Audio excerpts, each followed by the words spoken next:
La hiérarchie entre chocolatier, pâtissier et boulanger. Alors clairement, le boulanger a le rôle du con, le pâtissier ça fait classe, surtout depuis Cédric Grolet, le mec qui fait des fraises goût fraises.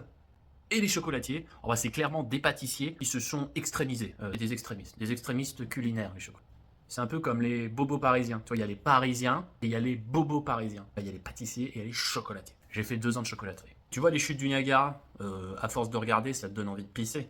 Et bah les chutes de chocolat, au bout de 2 années, ça te donne envie de gerber. Alors finalement, le classement dans la société est simple. Pâtissier, chocolatier, boulanger. Et normalement, c'est encore plus bas, hein, mais sinon, vous voyez pas. On oublie que pour que le pâtissier et le chocolatier marchent, dans la plupart des cas, en premier, les gens viennent prendre le pain. Et après, ils se disent, tiens, je prends bien un petit chocolat. Finalement, le parallèle est intéressant, c'est comme la société. On applaudit le trader, on applaudit le banquier, mais on oublie que celui qui passe le balai, c'est celui qui fait marcher les deux. Il nettoie leurs locaux pour qu'ils aient le cul propre. Et en plus, il ouvre un compte pour pouvoir être payé, donc il fait fonctionner la banque. Et avec c'est l'argent qui est sur son compte que les traders jouent. Donc au final, c'est souvent aux gens à qui on doit tout qu'ils l'ont au fond du trou.